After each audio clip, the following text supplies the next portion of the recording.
you doing? I'm your host, John Fiore. I appeared in 2 seasons of The Sopranos, the controversial saga of a New Jersey crime family. That's New Jersey across the river. Okay, I've heard all those Jersey jokes, and some of them are true. For many people, their only image of the Garden State was what they saw outside their car windows as they traveled up and down the New Jersey Turnpike. It wasn't a pretty picture unless you're into oil refineries and toxic waste. But in 1999, something happened. Was it some new governmental project? A statewide beautification program? No. It was the premiere of The Sopranos on HBO. 6 seasons and 86 episodes later, it's become a television icon. Suddenly, gritty locations in aging industrial cities like Elizabeth, Newark, and Patterson became the backdrop of The Sopranos story. And more followed, like North Caldwell, Morris Plains, Little Falls, Lodi, Verona.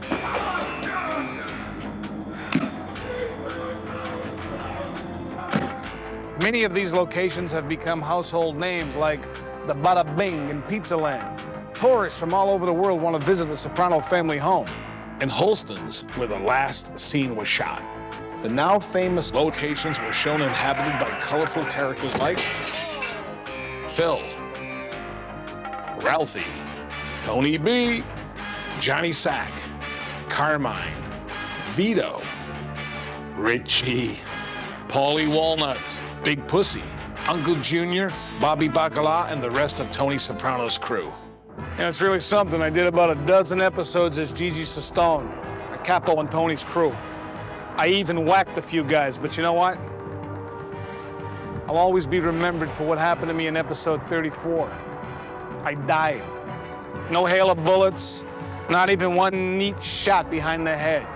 I died literally in the head.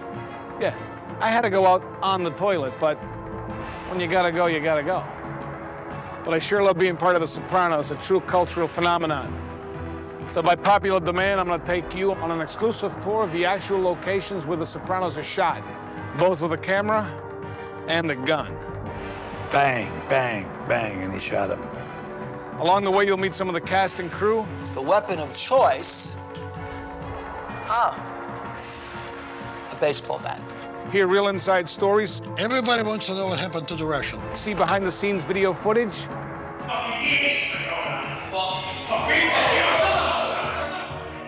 And a whole lot more. I'm gonna give up what happens in the 5th season.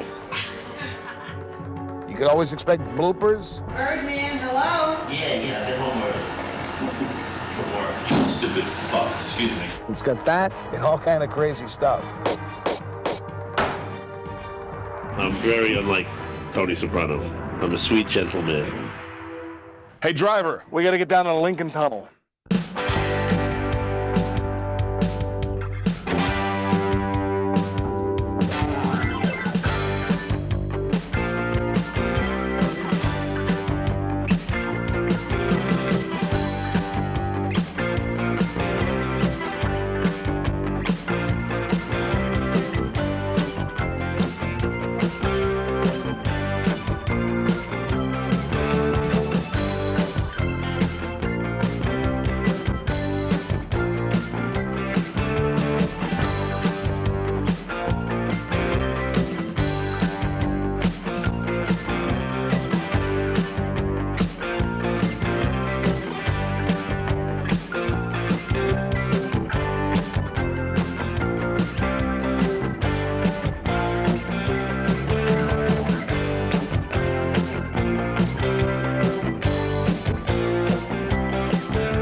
This is it. Some say the most famous house in TV history. Tony's house. What a magnificent home. They really impressed the cast as well. When Richie drives up to Tony Soprano's house, and the first thing he sees is that very impressive circular driveway and that monolith of a house, it's a pretty nifty layout. He has many mixed emotions about Tony's success and about his position in that world. That house is used for the exteriors only now. But at the pilot, they used the interiors, and when they went and built the set, they had to recapture what was inside. They had to rebuild what was inside. I'm gonna take you and my guma, Marie, on an exclusive tour of the actual Soprano house. The actual house, which is used for Tony Soprano and Carmela Soprano's home, is, I think it's in North Caldwell. And they were real accommodating, real nice, and people, you know, that's usually the most mellow location. Although the people who live there sometimes have cocktail parties while we're shooting. So there's a lot of friends, a lot of friends of the family hanging around. And it's like a real Soprano barbecue. Let's go in and meet the owners.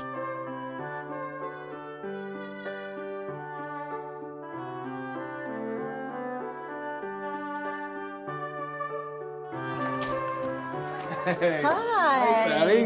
Morning. Hey, Vic. Hi, John. How are you? What's going on? Hi, Marie. Come on in. Hi, Maria. How are you? Good to Thanks see for you. having us in today. Beautiful home. Thank you very How long much. have you lived here? 14 years. 14 years. A beautiful street. I understand you're in construction. I'm a builder. Did you build all these homes? Yes, I did. Beautiful. Thank you. Thank you very much. Let me ask you this. There's the White House, right, for famous houses. There's Graceland. And now there's the Soprano house. I mean, let's face it, one of the most famous houses in America. Really, at this point, in the world now. How did your house become the Soprano house? Has anybody ever asked you that question? Only about 10,000 times, John. I bet. It's 10,001. It's one of the questions that I'm asked most of the time, and basically it's just by chance. Scouts came out, and one of the homes they looked at was ours, and they decided that it had the amenities that they wanted and needed for the series, and the rest is history. It's been a lot of fun. Well, they go on the grand tour. You mind if you and I head up to the pool? That'd be great. All right. That's great.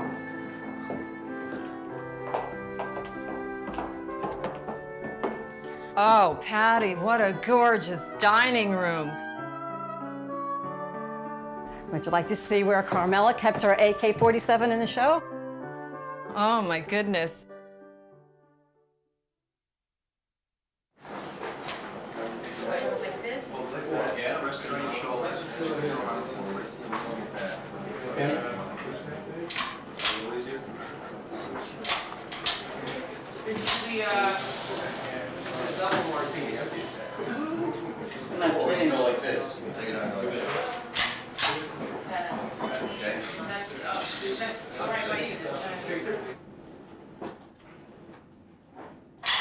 Jeez, Louise, Camilla, what are you out of your mind? Would you like to see some more? I would love to.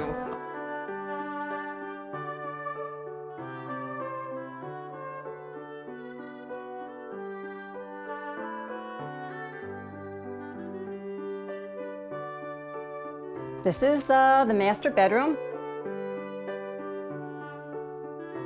Tony woke up here one morning. Not literally, but. And yes, this is the master bath.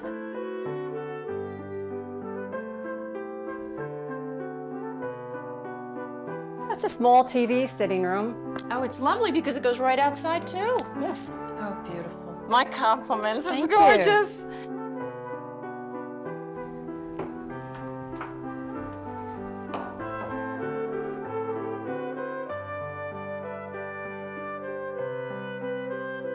This is the great room. The bar. Now I know why they call it a great room.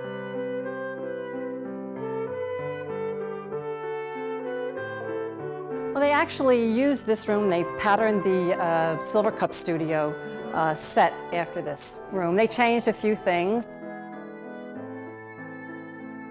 It was really a thrill to walk in the room and see everything almost alike. One of the most amazing things was Tony Soprano's home, because I had worked there, and when I went back to Silver Cup for the first time and was looking at the set, I couldn't believe how they were able to duplicate it to such a degree.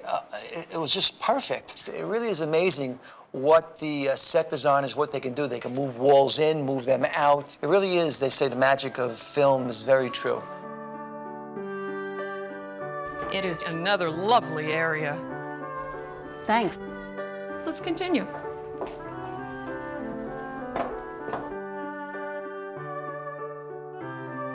This is beautiful. Oh my goodness. Well, this is actually the kitchen that they used in the pilot. They also duplicated this at Silver Cup Studio. We had an opportunity to go out there and take a look at it, and it was just a thrill to see the kitchen so identical. They may have changed the glass front on the refrigerator, but it is the kitchen that they did use in the pilot and that they spent most of their time filming in, actually. Spent a lot of time in here. Action. Leonard, father with those ducks. Girls, you gotta have more than just cranberry juice for breakfast, all right? You need brain food. Happy birthday, handsome. Mwah. 13. Yeah, he doesn't act it. Male, female doctors made at home. Ah, disgusting.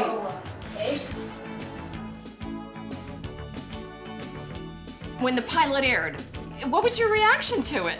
I couldn't focus on anything. It was surreal. Yes.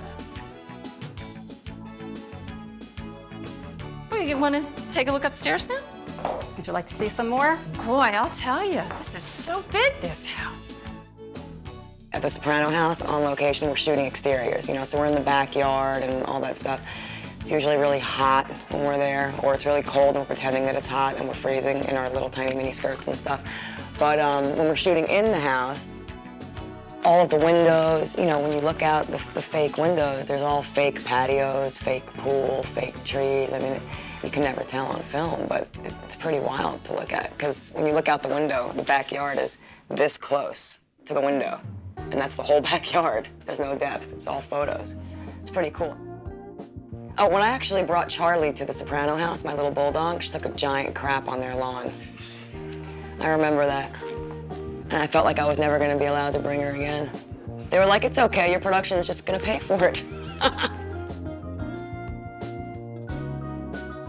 Well, as you know, Vic, many important Soprano plot elements took place by this pool, including ducks taking up residence in the pilot episode. What was that all about? Yeah, that was a funny experience that day when they came with the duck handlers and put ducks in the pool, and James was in there feeding them bread. It was a lot of fun.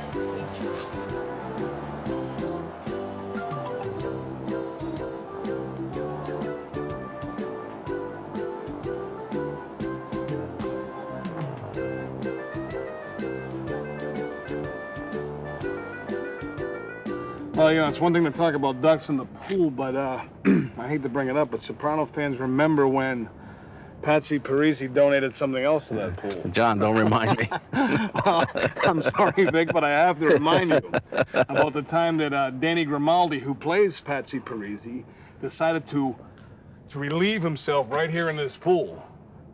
The wonderful technical people put that peeing sequence together. There was a hose rigged up with a tube that ran up my leg with a valve.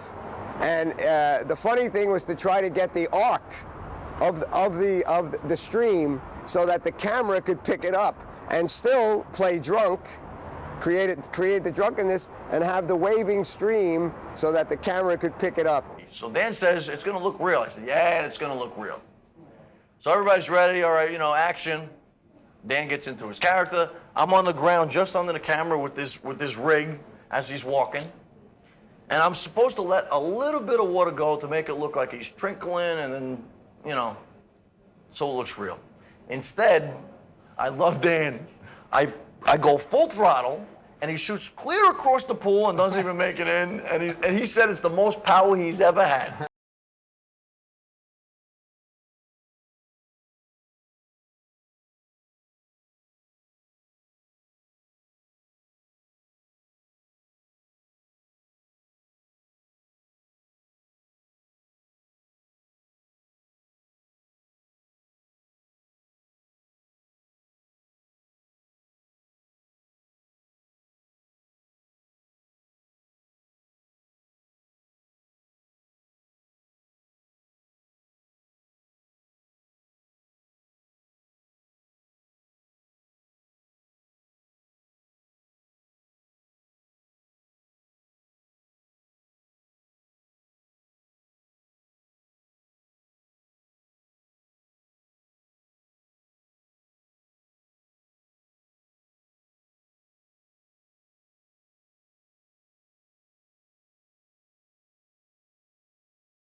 Hold it! What are you doing? Come on, Marie, I'll show you another room they used in the series.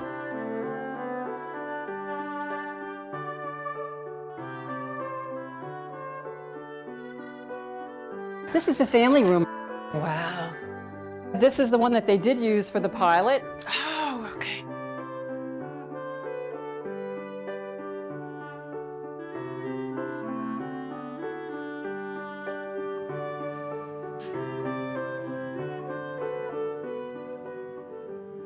Action during these laser discs are incredible. Yeah, Tony watches Godfather 2 all the time. How does Tony rank Goodfellas? What, do you have raccoons? Somebody's Jimmy Olga. What? Cut! I was supposed to stay here, right? Cut. You know, Vic, one of the most asked questions is just what's in that refrigerator Tony's always going into. I wonder if we can have a look in yours. Sure, but I don't think it's the same as what's in Tony's. Oh, wait a second. Before we do, why don't we see how Jeff Marchetti, a set dresser on The Sopranos, answered that very same question? So it's a real refrigerator, it really works. And a lot of our real lunches are in there. If I'm dying for a drink, I put it in there throughout the day. I go back and forth because it's right on set. We don't have to walk to craft service. And the gabagool obviously is in there. And there's always gabagool in it. Good stuff. Hey, just in time for the grand opening, Patty. Well, like every good Italian household, we have 4 or 5 sticks of pepperoni, provolone, homemade wine. John, would you like a pepperoni for the road? You know, thanks, Patty. I've got my own. Thank you. Okay, next listen, time. You guys have been fantastic. I gotta tell you. Thanks for letting us into your homes. Our pleasure. We're gonna go. Vic, thank you. Hey, you're Patty, very welcome. thank you so much. Bye. It's been great. Thanks a lot.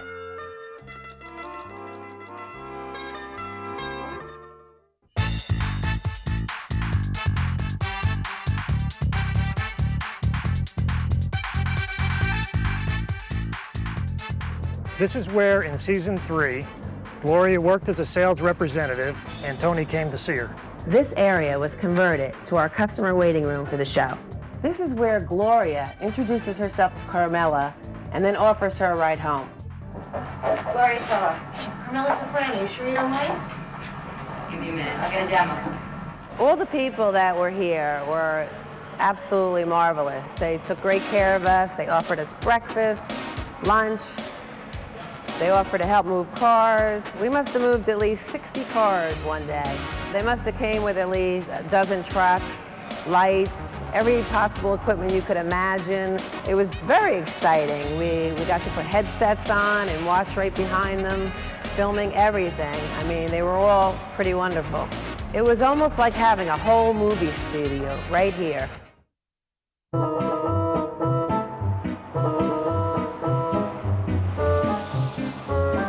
How you doing? I'm Johnny Pacelli. I'm a manager at Rascals Comedy Club in West Orange, New Jersey. And The Sopranos filmed here in the 3rd season. Meadow and Jackie Aprio Jr. were playing pool inside. They had an argument, she ran outside, and she crashed his car on the side of the building. Come on, let me show you where it is. The preparation for filming started about 9 o'clock in the morning and it went to 2 o'clock at night. You wouldn't believe the equipment they used here. They had scaffolding, they had monitors, they had screens, cameras. People were running around going crazy. To just do a little scene like this, you wouldn't believe the time that it took. That night outside Rascals was rough. I mean, Rascals is a comedy club, but it wasn't a very funny night. We had stunts going, and you never see the actual car crash, but they had put a car on a hill like this for the car crash with Meadow inside, and this was a steep hill. It was all rigged, so the car was safe and all that. But it rained. By the time we got to that section of the shooting, it had rained, and now this hill was like a mudslide. So here comes Jason sliding down this hill. At this point, it's what used to be safe is now a little dicey, but that was a really great scene. You guys all right? Fine. Totally fine. When we got hurt, we were tired. Fuck the car. Go.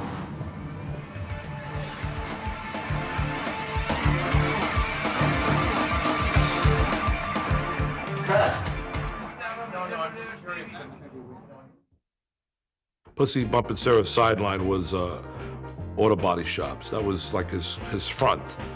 You wreck him, I'll fix him. So after the big car chase and Phil Leotardo's crashed his car, Tony Soprano agrees to have the car fixed. And where do we end up? But Cleveland Auto Body Shop, Pussy's old shop. Big Pussy was, by that time, swimming with the fishes. And Phil went in to see the car, and he didn't like what he saw.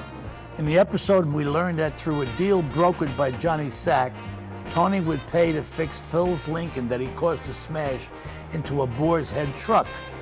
Tony sends Phil to the Cleveland Auto Body at Harrison, New Jersey. It's run by Big Pussy's widow, Angie, played by Tony Kalem, and Pussy's brother, Duke, played by Phil LaRocca. I was accompanied by Joe Marazzo, playing my henchman, Joey Peeps. Phil is very particular about how his car should be fixed, and even demands that a dent on the back of the car be fixed, even though the accident happened to the front of the car. So he said it was unacceptable and to get it fixed. So they came back with Peeps, and they were checking the car out, and Phil got in and said it was off kilter. And Phil Leotardo's milking this accident for all he can get. Goes on to complain about how the paint is different, it's too dull, it's not like the old paint. Then he starts adjusting the seat, saying the seat's not the same like it used to be. Well, Angie Bumpin' Sarah, of course, is trying to not lose their shirt on this deal, so Tony sends his cousin, Tony Blundetto, over there to make things right and to kind of be a go-between. They made Steve Buscemi's character, who was Tony B., get in the car, and he said, this seems 100% right to me, and Phil said, how could it be good if it's a rye? But the best line is, you can try it out until San Junard.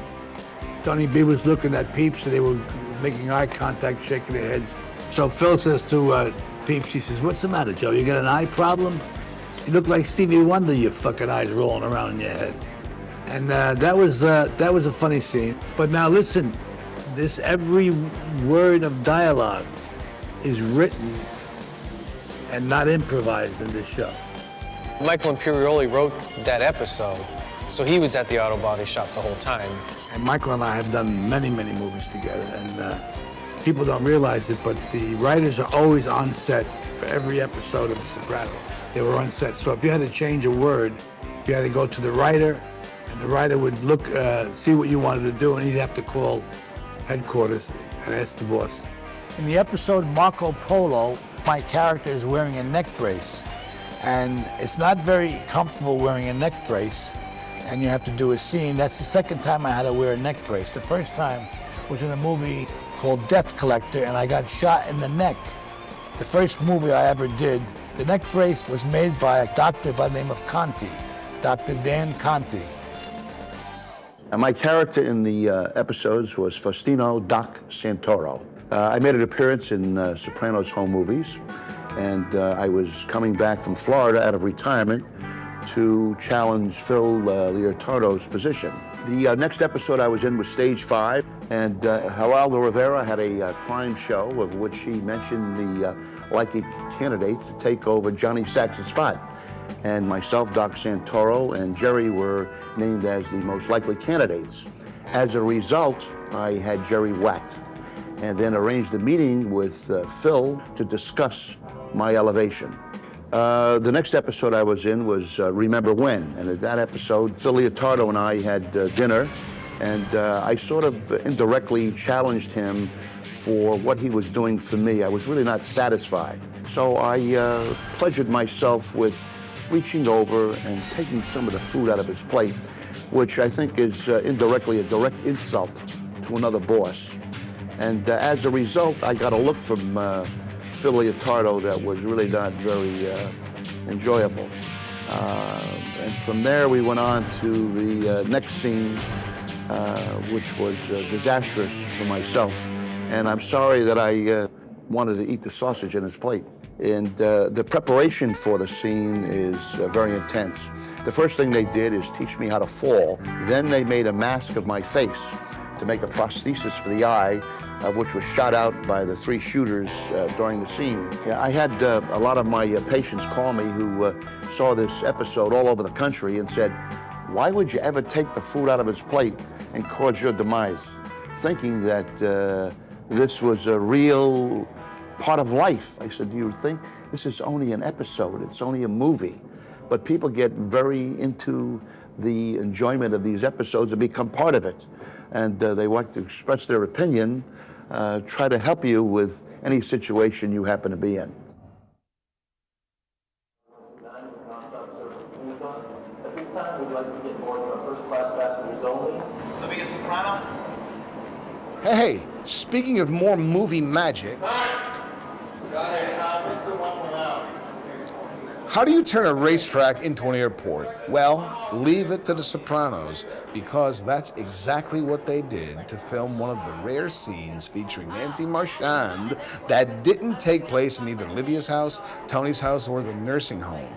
In this scene from episode 26, Livia and her sister are about to board a plane with tickets provided by Tony, but you see, there's a little problem. The tickets, yeah, they were illegally obtained after Tony's crew took control of the Ramsey Outdoor store to collect its owner's gambling debt. Now, trying to shoot this scene at a real New York airport would have been very difficult, if not impossible.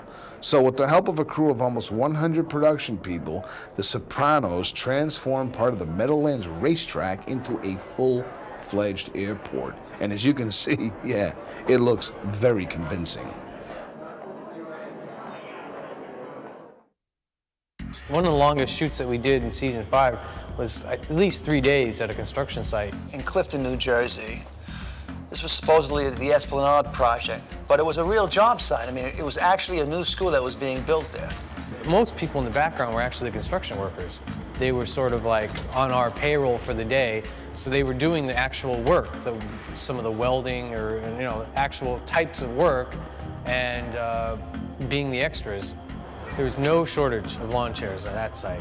All the guys sat around while the rest of the construction workers were actually doing the work.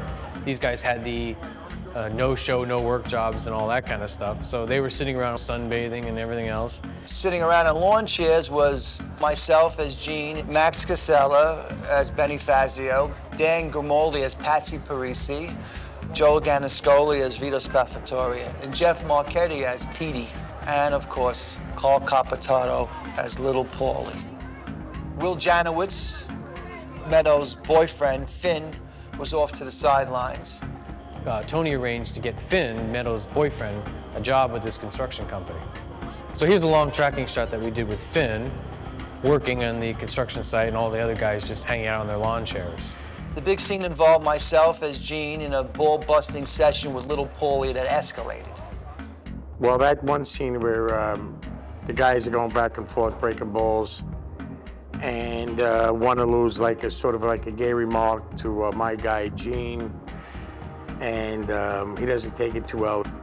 It looks like I'm holding a homeless bottle of Snapple. But in the hands of Eugene Pontecorvo, it becomes a deadly weapon. Oh, yeah. Bam. Gave it to him right over the head, and proceeded to beat the shit out of him, kick him half to death. And the guys stopped me from doing that. I was lucky enough to get it done in one take. The Snapple bottle was made out of cane sugar. Pete Picosi, the stunt coordinator, we worked quite extensively to make sure that where I hit Little Paulie, Carl Capitato, he wouldn't be hurt. But there was a stunt double for Carl. Well, Pete's brother, as a matter of fact. They both had the same makeup, of course, but, you know, usually in film, they pick a guy who has the same physique as who doubles in for the main actor, the principal actor. And he really looked like he had the wig on, but he really looked like Little Paulie.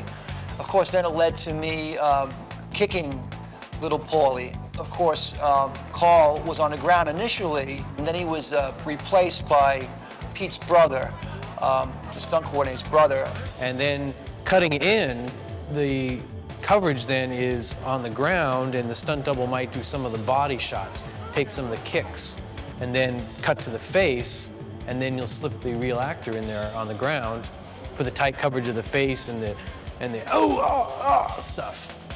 And that's a little bit of the inside stuff, and then they kind of shot that in pieces. That's pretty standard practice of using the body doubles, but the cuts are so fast that you don't always know if it's a stunt double or the actor. Sometimes you think it's a stunt double and it's not. When we shot at the construction site in Clifton, that was a very big episode for me. At the construction site, we did a scene that takes place at dawn, and Finn, Meadows' boyfriend, pulls up in his car to start the workday, and he sees a security guard sitting in his car, kind of laying back, and then we see Joe Ganascoli's head pop up in the window. So that scene where I'm giving the security guard a blowjob, that all came about because I had suggested it to one of the writers from a book I was reading called Murder Machine. And it's a notorious Brooklyn mob. One of the characters in it was gay. So I thought it would be very interesting, something you don't see, and of course, I didn't have a problem doing it. You know, it's one of those scenes that'll go down in television history. Well, we don't have the scene in the cab of the truck, but here's the scene at the construction site with Big Vito and the security guard that never made it into the show. The security guard was played by Joe Moretti. He and Joe Ganascoli had a really good time with this particular storyline. At one point, they're supposed to have serious conversation in the background, and they started hamming it up for the camera. So I think they had a good time with it. You have to make a joke about this. You have to, you know. You know, I always felt I was on the wrong end of that blowjob, but what are you gonna do? We followed that up with Finn and Vito outside the Portisan, a little uncomfortable, it's not really a confrontation, but a little uncomfortable meeting outside of the Portisan that sets up the are you gonna keep this quiet or not kind of scenario for Finn. Finn sees what goes on, he gets terrified of you know, what's happening. Joe took a hell of a shot, Joe Ganascoli. It was his idea. He brought the idea to Chase. And I don't know why he did that, but he did it. And it was a shock within the whole cast of everybody, because to try to understand the professionalism of that kind of a move to your career, I mean, it is a big move to your career. I was watching it with about 20 guys and never said a word and knew that was coming out when it aired.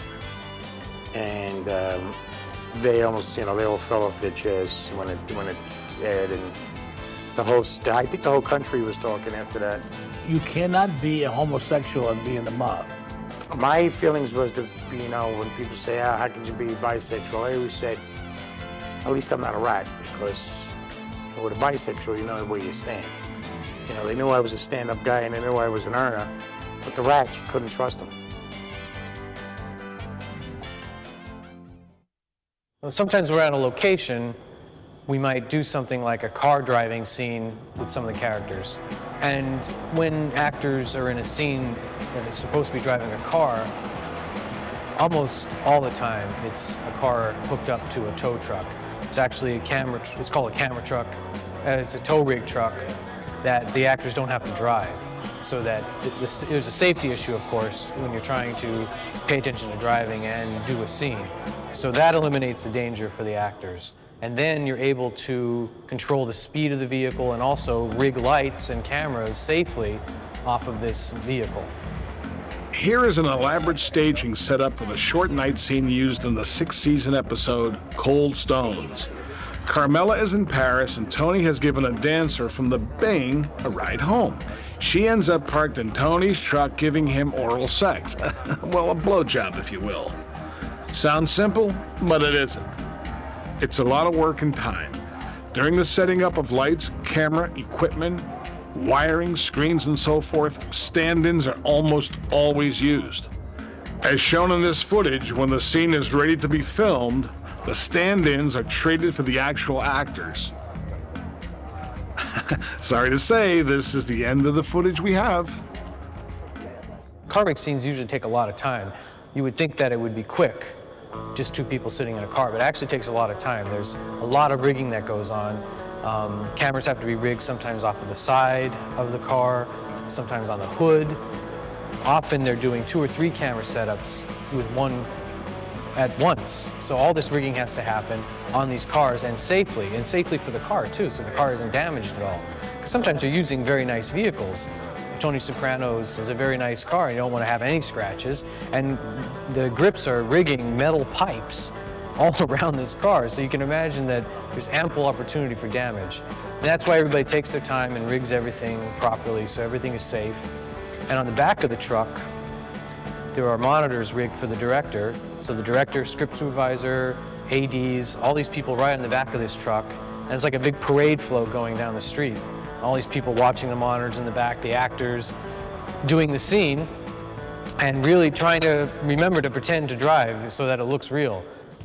Well, sometimes we're at a location, we might do something like a car driving scene right outside the pork store, but it's not supposed to be outside the pork store, it's just supposed to be somewhere in New Jersey. And there's a scene that we did with Agent Robin and Adriana talking in the car. Actually, shooting in a car for me is not that much of a pain in the ass. What is a pain is that Adriana is constantly crying. So to have to pass the same spot again on the same tear that falls off her face, it's like, that's where it gets crazy. But as far as being in the car, it's kind of easy because the camera's not that intrusive. I mean, I know it looks absolutely crazy all around you, all the machines and all the trucks and stuff, but I kind of just block it all out. I just don't like when they put a sheet over the camera because then you can't see out the window. In the scene, I'm supposed to be looking out the window or crying, and I'm looking at this white sheet, and it's so not real that I want to cry. I cry a lot. I'm gonna cry now. Karen Young, who plays Agent Robin, is mean to Adriana. But I mean, she's the only person I work with now. I barely ever work with Michael, so. You know, it's kind of rough doing all those FBI scenes. It's so kind of, I'm tired of crying. Tired of FBI scenes, but I love her. She's great, and I have a great time with her. She's a great actress. That's my girl. That's my home girl. Sometimes when you see a simple scene in an episode, there is a lot more going on behind the camera than you would think. For instance, we have a scene with Adriana and the FBI agent walking through a park.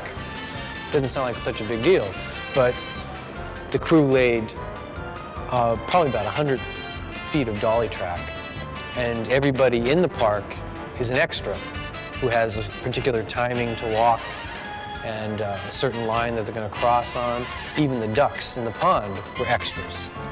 And they are weighed down with little weights so they don't fly away, and they're positioned exactly for the camera. So this tiny little simple scene is actually very involved. Of course, it's a fantasy world when you make a film, so the extras are seen feeding the ducks, even though there's a sign posted right there that says, "Feeding of waterfowl prohibited." Very bad. It's always about the ducks.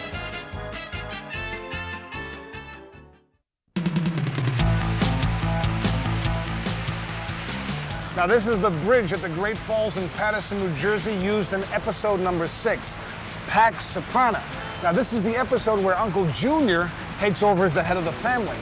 But Uncle Junior's management style was, well, a little different from Tony's. The episode was number 6 for a season called Pax Soprano. Tony Soprano comes to my supposed restaurant in Manhattan. I'm a New York capo. Talks to me about driving to New Jersey and sitting down and brokering a deal with Hesh and Uncle Junior, because Uncle Junior was being a little stubborn and he was starting to feel his oats. And Tony Soprano says, "Yeah, but it's got to look like it's your idea, blah, blah, blah. You know, he'll listen to you." So that's what we did. Uncle Junior finds out that a guy named Rusty Irish has been selling drugs to his tailor's grandson. So Uncle Junior arranges to have Rusty thrown off of, guess what? This very bridge. Speaking of Rusty, should I say the late Rusty, the producers used fake bodies to throw over the falls, but things didn't end up as planned. As a matter of fact, Deputy Police Chief Jim Whitting is here to tell us what happened. Well, this particular location, with the dummies being thrown off the falls, we received a lot of calls from pedestrians and people that were in the neighborhood, thought it was actually a live person being thrown off the falls. What happened after the third try, the one dummy got stuck down in the chasm between the rocks and wasn't able to be retrieved for a couple of days. So the phone calls kept coming in that someone was thrown off the bridge laying at the foot of the falls. After 2 days, the fire department was able to get a lifeboat in there and retrieve the dummy and actually bring it back to one of the firehouses. As a result of it, the city naturally billed the production company for the cost of whatever it was to, which was a couple $1,000 to retrieve this dummy. That bridge isn't too safe. I hope they get some money from Sopranos and rebuild the bridge. When we shot the pilot, we went over to the falls, and that's a wobbly bridge. Yeah, they threw Rusty Irish over the falls. Yeah. Maybe they threw Big Pussy over the falls, too. Who knows where the hell Pussy ended up.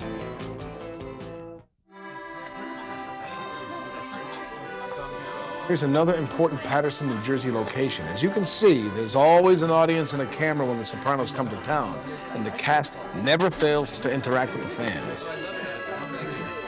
It all happened right here at the Fair Street Market. This is where Tony called for a tension-filled sit-down between Paulie and Ralphie during the 3rd season and left us with the impression that Paulie was ready to jump over to Johnny Sack's New York family. Paterson is a Sopranos shooting bonanza. This city's unique architecture offers a tremendous variety of locations, all within a very short distance. Now, we've just pulled onto Lee Place, and within this one block, 3 separate scenes from different seasons were filmed. Let me show you. Our first Lee Street location takes place right here.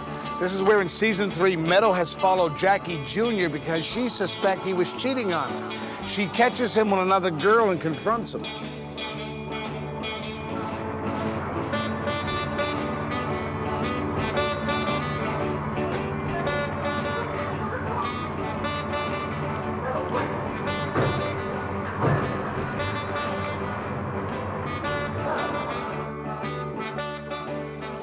Moving right along, look down the block over there. That's where Paulie Walnuts, played by Tony Sirico, and Christopher loaded the Russian into the trunk of Paulie's 97 Caddy in season 3's Pine Barrens episode.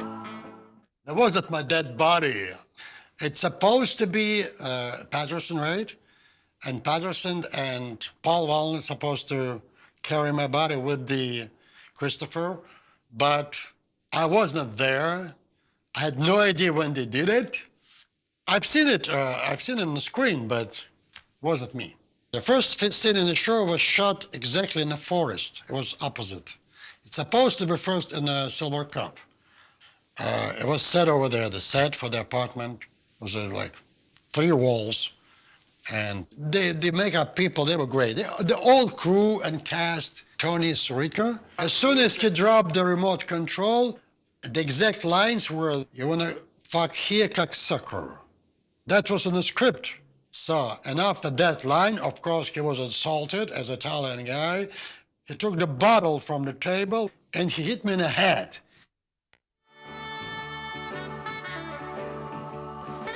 My name is Jeremy DiToronto, and this is the car that was used in this season's Sopranos, driven by Paulie Walnuts. The car was really featured in the Pine Barrens episode with the Russian in the back. That's how most people identify with it. It was in about 3 or 4 times, but they were just short clips. Whenever Paulie Walnuts was sitting in the car, it happened to be this one.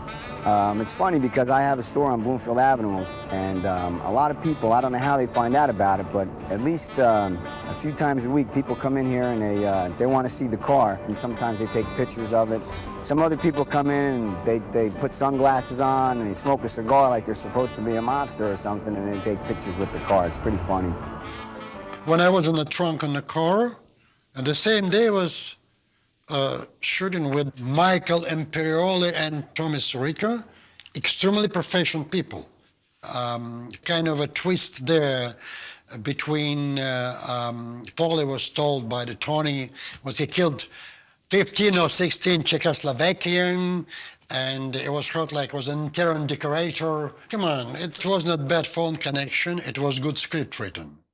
The second day of the shooting in the Pine Barrens, it was like a dream. On the snow, nobody knows what was under the snow. It was stones, woods, everything slippery. You can break a leg or a neck.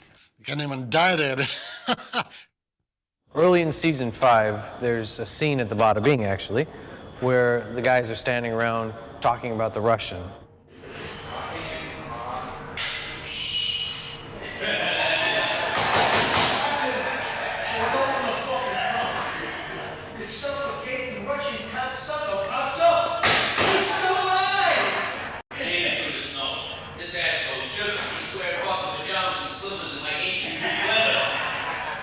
I think fans have been wanting to know what happened to the Russian. And the funny thing about the scene is that the guys are standing around talking about it, not knowing what happened to him either, which is a funny way of handling it because they're in the dark as much as the fans are. And they don't even know where the Russian is or if he survived or anything. And the scene ends with an altercation between Paulie Walnuts and Christopher, arguing over who's at fault for what happened with the Russian.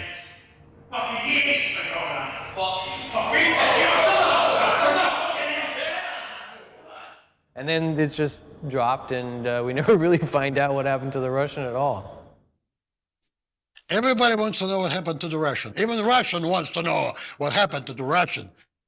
Only David Chase knows what happened to the Russian. We're not finished yet. See that pizza place on the corner? That's our 3rd location on this block.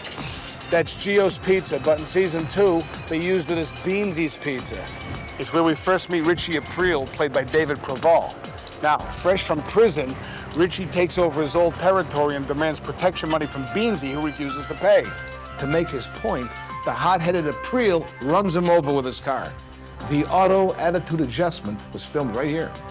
Oh, transmission problems in those SUVs. Tremendous. Richie never intended. No, he couldn't get it out of reverse. He was just gonna, go up.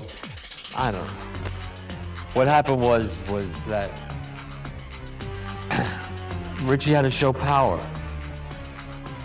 He had to come back and show power. And if he allowed Beansy to behave in the way he behaved, he wasn't going to go anywhere.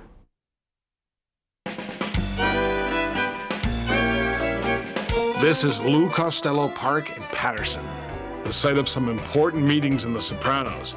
The first was when Tony met with Paulie Walnuts to tell him Furio was joining Tony's crew. I was walking for some reason across the street. I was going to make an entrance into a car. I look up and I see one of my great heroes, Lou Costello. If this is an omen for the experience I'm about to have on this show, well, then I think I'm headed to something very exciting. And I think it's Lou holding a bat. He was a great baseball player and basketball player. People don't know that about Lou Costello. He's a wonderful athlete and a New Jersey born. And I think I screamed. I think I just went, ah! We shot a couple of times in Paterson, New Jersey, at the Lou Costello Park, and as a young boy growing up, Abbott and Costello were absolutely very, very important to me in terms of timing, in terms of learning how to do comedy. Hey, Abbott, I understand they made you the manager of this here Colgate team. Why not? So you're the manager? I'm the manager. Well, you know, I'd like to know some of the guys' names on the team, so when I meet them on the street or in the ballpark, I'll be able to say hello to those people. Why, sure, I'll introduce you to the boys. They give them funny names, though, Lou. Oh, I know they give those ball players awful funny names. Let's see, on the team we have who's on first, what's on second, I don't know who's on third. You the manager? Yes. You know the guy's names? I should. Well, then tell me the guy's names. That's his name. That's whose name? Yeah. Well, go ahead and tell me. That's the man's name. That's whose name? Yeah. Well, go ahead and tell me. Who is on first? What are you asking me for? Lou Costello was born right here in Paterson, New Jersey, and he donated this land to the city while he was still alive.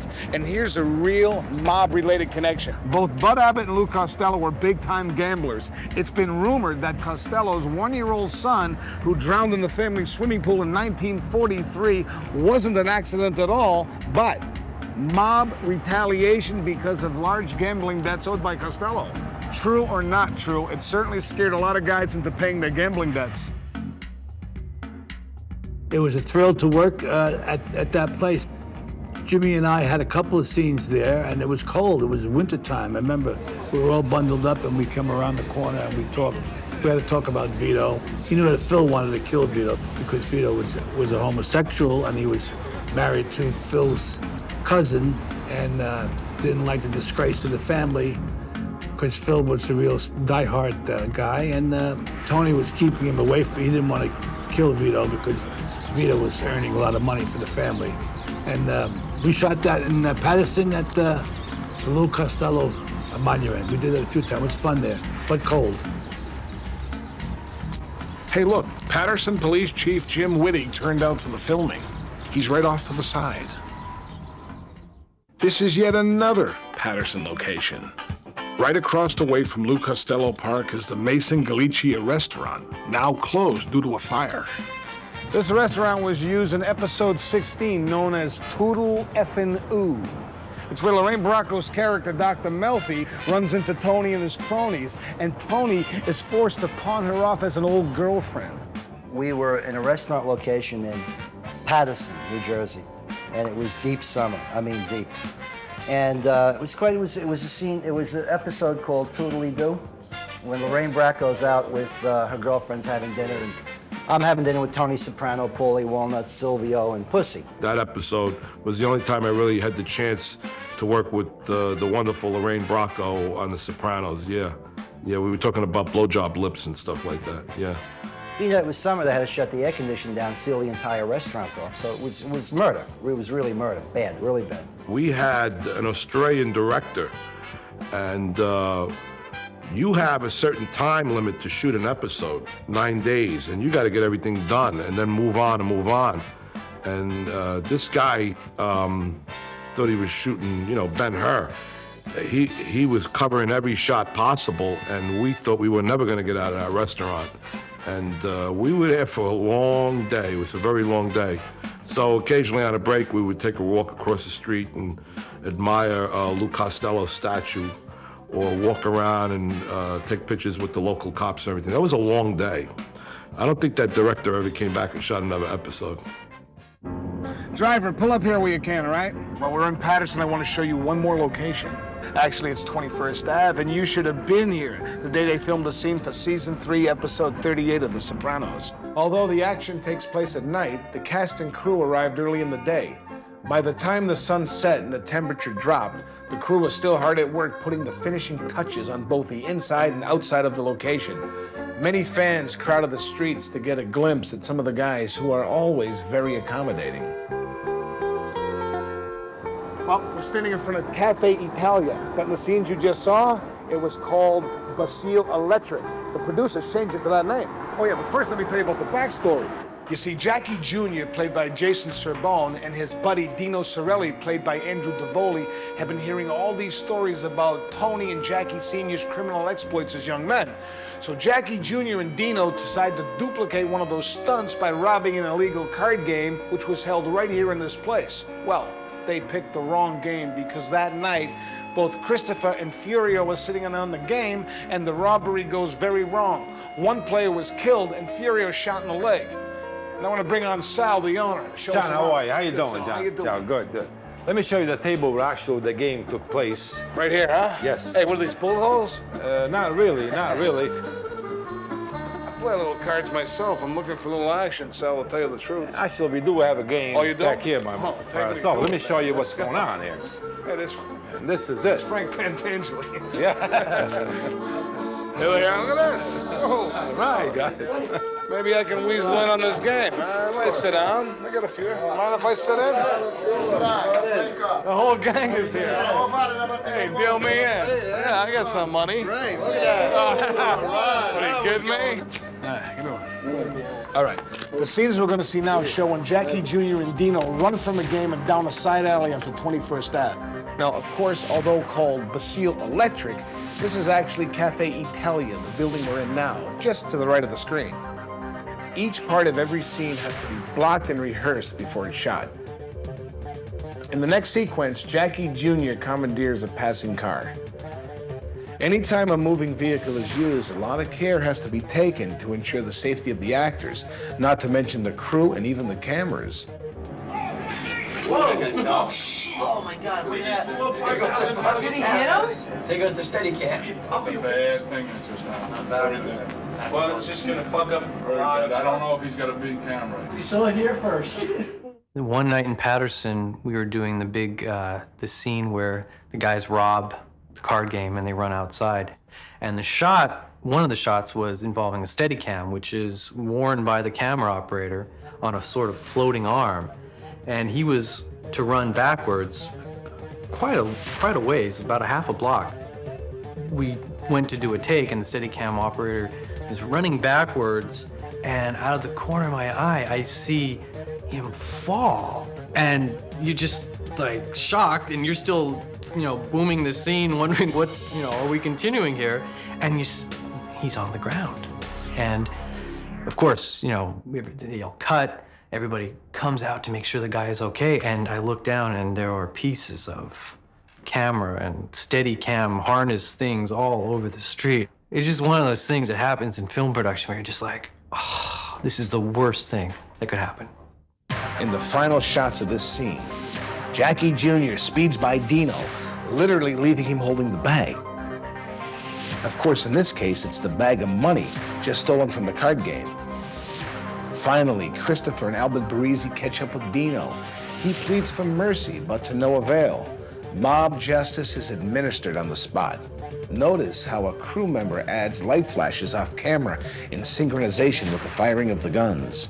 The actual sound of the guns are added in post-production. Now, after hours of blocking and rehearsal and plenty of downtime because of the Steadicam accident, here's a look at the completed sequence.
the stuff at the Party Box, which is right next to Satin Dolls, that was a pretty tough day because I'm trying to do a scene with my friend Louis Lombardi and Mike Memphis. And that was the first time I worked with this Elvis impersonator. And like, he's a little bizarre. He's constantly in character, even when you're not shooting. You know, he talks like Elvis. He wears Elvis underwear, and you know, the guy thinks he's Elvis Presley. So that was pretty tough. So it was a great pleasure when I was able to hit him over the head with a hammer. If I can get my heart to stop pounding, let me tell you about this place. We're at Manolo's in Elizabeth, New Jersey. Now, although this is a wonderful Spanish restaurant, it's the original location of Artie Bucco's Italian restaurant, Vesuvio. In The Sopranos, Artie, played by John Ventimiglia, is one of Tony's oldest friends. Now, although Artie is not really mobbed up, but his restaurant served as a popular hangout for Tony's crew. In the pilot episode, Tony wanted to protect his friend Artie, so he'd blow the place up. Hey, so tell us, what was it like to see your restaurant, you know, blown up? It was absolutely horrible. I bet. We had to be evacuated out into the pouring rain for 3 or 4 hours. And it was about 2 o'clock in the morning by the time they blew us up. Flames shot about 100, 150 feet in the air. They changed it a lot, and they built a facade out front across the fence. Yeah? And they matched the lace curtains, the color of the brick, the stucco, everything perfectly. And that's the part that they blew up. Did they succeed on the first attempt, or? No. No? What No. happened? I think planes from Newark Airport flew over. Like this one.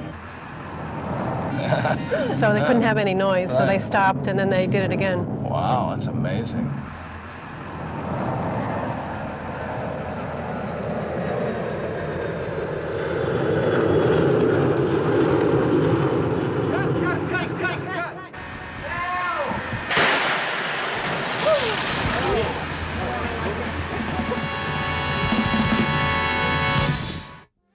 Having a restaurant in The Sopranos isn't all that it's cracked up to be, as Carol knows. Now, you take the restaurant used as Artie's new Vesuvio. It's located on Bloomfield Avenue in Caldwell, New Jersey. Now, the interior of the restaurant is a set at Silver Cup Studio in Queens, but they still need the exterior for certain scenes, like the final episode of season 3. The owner told us that a crew of 130 people shot outside his restaurant from 6 a.m. to midnight. Now, of course, he expected to see a lot of his place in the show, but when that episode finally aired, there was less than 30 seconds on the screen. With, you know, The Sopranos becoming so big and becoming such a big hit that it was unpredicted, do you see it going further and staying around for many years, or how do you see it? One more year. That's it? Yeah. Has your life changed since starting the role of Tony Soprano on Sopranos? Have you seen yourself falling into the role at all? No, I don't. How has it been working on a series that's become so big, and have you found anything interesting about it, different? Well, you get to develop the character a little bit more. Now, I know that you have a son. Is it hard being involved with the family, or no? Okay. Anything else you can think of? No? Okay, well, thank you very much for your time. Thank you. Thank you. Very Thank nice you very meeting you. Sometimes you're given rain, and sometimes you make rain. A lot of times the script will call for there to be rain. So we have to make the rain if it's not going to appear naturally. So there was a big scene with Adriana meeting with the feds, and the script called for a rainy night. So even though it was a beautiful summer night in Fairfield, New Jersey, we had to make rain. And it was just the area around the car, so it's kind of funny to watch. Walking towards the set, everything is a beautiful summer night, except right where the camera equipment is just a downpour. Shooting with the real rain versus shooting with fake rain, I prefer the fake rain. They're big giant trucks that basically are used for what they call wet downs. You just wet down the street, and then if you have to make rain, you hook up a truck to rain towers, which are 20, 30 foot high, and they make rain and just pour it down on where you're shooting. The real rain, with all the hair makeup we go through and all that hair, it's the biggest nightmare ever, especially when you're on location. You have to go from place to place with no umbrella, the humidity, the hair falling down. So the fake rain, turn it on the second week. I mean, we shot a scene, me and Karen Young, in the FBI car, and that was in the rain. But luckily we were in the car, so that was okay. When Drea shows up in the morning, she's more like a rocker girl, like a rock and roll girl, maybe like a biker type girl. She's not the glamorous type, you know, she's hot. I mean, let's not kid ourselves. And then she gets all glammed up to play Adriana. I hate running back and forth to the makeup trailer, so we'll do it on set, because locations, a lot of times base camp is far away from the actual location. But Adriana has a lot of hair, and it takes a good 2 hours to put it in, and it takes 15 minutes for a touch-up on it every time we need a touch-up. Unless she has a nice updo that day. When we're shooting, I always prefer the scenes where Adriana's got a black eye, or when she's, you know, been crying all day, or she's been puking. I like that stuff better. I don't like when I have to look pretty, because then the expectation is way too high. I prefer looking like crap. And I have an easier time acting when I don't have to worry about hair, makeup, wardrobe, any of that stuff. I mean, I need all those things to make Adriana who she is. But at the end of the day, I prefer acting with none of it.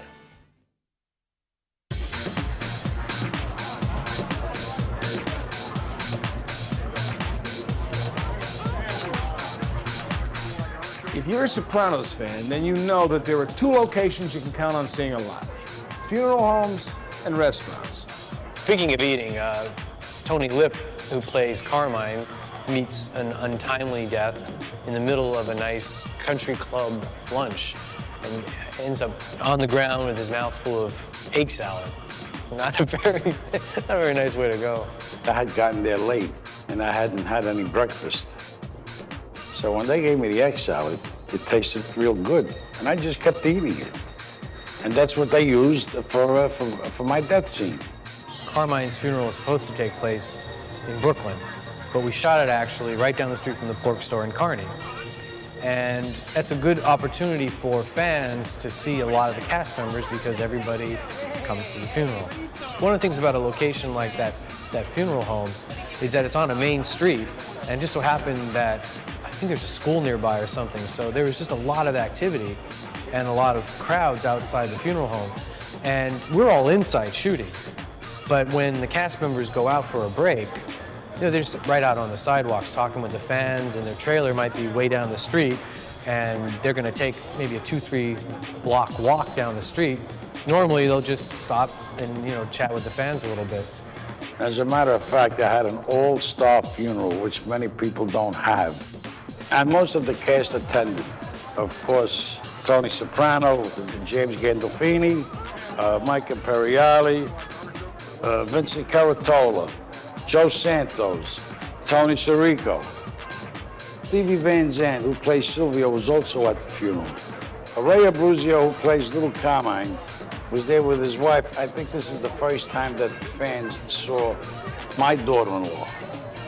Ginny Sacks and Frankie Vincent also showed up at my funeral. And everybody was there. I mean, the entire cast, I think, was there paying their respects to this, because he was a big boss who died. It was a point made that Phil would go to the funeral not dressed like everybody else, just out of total irreverence. And he went with the turtleneck sweater. And everybody had the suit and tie on. And that's what introduced Phil. And him coming on the show, I think it's great. I know Frankie Vincent maybe like 30 years. Tony's a very dear friend of mine, and he had to stay in the coffin all day. When I got into the coffin, I was very relaxed. And as I was laying there, I dozed off.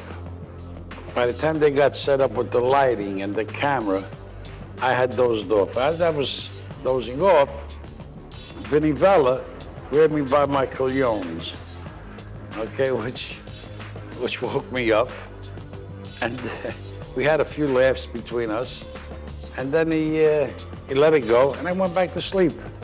He's kind of lucky in a way, because very few people get to attend their own funeral, let alone fall asleep in their own coffin while they're shooting the scene. It's a little weird, because you're shooting the scene and then you'll see him outside talking with fans, and they don't know what's going on. Everybody's in a suit, so anybody could be the dead person on Sopranos. You know, any one of these guys hanging out outside could be the person in the coffin, but the fans don't know. They kept asking, who's the person that died? We stood up like champs. No one told them who died. Don't give me that fucking look either. Even the coffin was a secret. They brought their own coffin. They didn't trust anyone to know who died. I think I had a great turnout for my funeral. And we had a great time. As a matter of fact, it was more like a wedding than a funeral. What I'm gonna miss most is all the guys that are on the show, the fun that we had, the laughs that we have. Tony Sirico's a fun guy. He'll have you laughing all day long. He's a great guy. And Vince Caratolo, who plays Johnny Sachs, is also a great guy. As a matter of fact, he helped me a lot. When I was sick on the show, he helped me to get through some of the scenes. I like Vince a lot. When Vince is playing sax, he's playing sax. He's playing the real character. He's a typical mobster that you would see in the street. He looks it, and he plays him to the T. Working with James Gandolfini was one of the easiest jobs I've ever had. He's a piece of cake. He's easy to get along with. There's no intimidation of any kind. There's no ego bullshit. You know, it was just great. I could work with him all day long. He's a beautiful guy. He signs autographs for everyone or anyone who asks him. He'll go out into the crowd himself and sign autographs and greet the people and say hello to them. Jimmy Gandolfini really went nuts with the fans, waiting outside at the funeral parlor. Hello, Mom. Posing for pictures, chatting with the crowd, talking on fans' cell phones, and signing autographs. He even honored a fan's special request to sign her boobs. Some guys have all the luck. Nobody ever asked me to do that. I'm from Vegas. You gotta do it for me. God bless you. Do whatever you want. Thank you.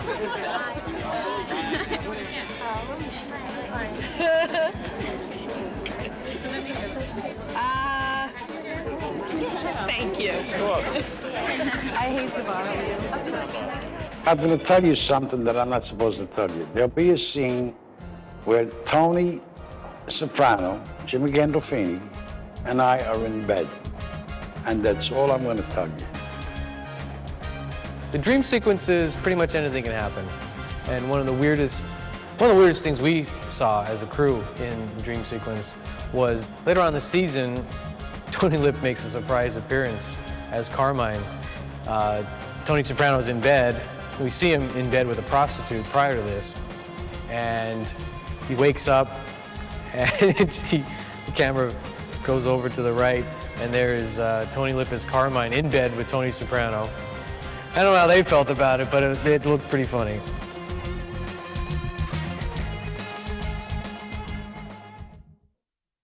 Frank Vincent, who plays Phil Leotardo, has a lot of action in season 5. And we shot a scene underneath, unfortunately, a train trestle. And that was a big action scene that had to be interrupted several times. This was when we were shooting in Newark under the train trestle on Makata Highway at night. When we started to shoot the scene, it was earlier in the night, so there were more trains more frequently. But as the night wore on, I mean, we were there until, I think, 4 in the morning. They always wet streets, no matter what, because the wet street in film photography gives you reflection. That's why whenever you see a movie, you see the streets wet. Otherwise, you don't see the street. So anyway, Phil Leotardo follows the guy in his car and bumps the car to like a fake accident. And they know who each other is. It's not by accident, it's by design. In a move to avenge the killing of Joey Peep, ordered by Angelo Garape, Phil and his brother Billy, played by Chris Calovino, decide to whack Angelo. He was played by longtime terrific character actor Joe Santos. To shoot this thing, Joe's a nice guy, that actor. He's been around a long, long time. Did a lot of television, and this was his swan song here, where he has to die. We did quite a lot of takes when Billy strangles Angelo and Phil helps to get him into the trunk of the car. We had a real problem with that car because there was that Continental kit in the back, and the bumper extended quite far. And in order to get Angelo into the trunk, we had to lay him down and pick him up and put him in the trunk. And we rehearsed it good, and we slowed it down, walked through the steps, and the kid was good, and he grabbed him, he put him in, and we had a few laughs because this was what happened to Billy Batts. So that was a tribute to Billy Batts' scene, and we put him in the plastic. Phil says to him, "You couldn't fucking retire?" Bang, bang, bang, and he shot him. So Joe only came on the show for a few episodes, and then when he closed the car was all scratched, and he told his brother, he said, "Look at this shit. You know the work I just had here? Give me the fucking keys." In season 5, we shot a big night scene with Dominic Chianese playing Uncle Junior, doing his Vinny the Chin routine, wandering out onto a bridge, and that was actually the Clay Street Bridge in Newark. And that was a huge lighting setup. I mean, normally a TV show wouldn't go through this much work to shoot a scene, but Sopranos is shot like a motion picture. It's shot like a feature film. So they had lights everywhere. It wasn't just the bridge lit up, but they were lighting from barges below the bridge. They had generators, separate generators and lights far down the road so that you would see everything in the background that was brightly lit was lit by our electricians and our gaffer. It was a huge setup. We shot on that bridge and then we went to an abandoned lot across from the bridge, and Uncle Junior kind of wanders around and finds a mattress, and he's living like a homeless person at that point, and a police cruiser pulls up, and they realize who this is, and they can't believe it. You know, the cops are like, "Do you know who this is?" They're like, "Yeah, right. You're just some homeless guy." Pretty funny scene. My defense of Uncle Junior is this emulation of Vincent the Chin Gigante, who walked around the streets of Greenwich Village in a bathrobe and slippers pretending he was nuts. In The Sopranos, the same sort of thing happens to Uncle Junior, but he is actually slipping. It is a defense, but there are tinges of reality to his dementia. I think that the character is being affected by his age. And personally, I think it adds a great deal of dimension to Dominic Chianese's interpretation of the character. It's very full, very rich, and it lets him go in lots of different directions. And he's having a great time. I'm having a great time with him.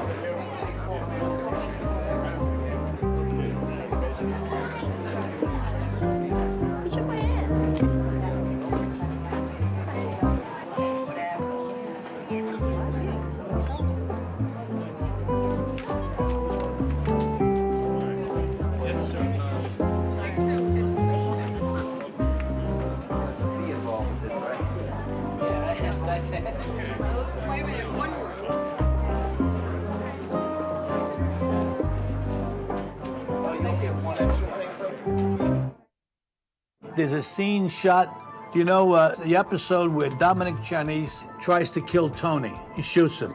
There's also a scene that we shot that we never used, where Phil shoots Dominic through the window. Because at the last minute, shooting one of the episodes, they said, "Okay, Frank, we're going to stay a little later today. Why? We got something else for you to do." And it was confidential.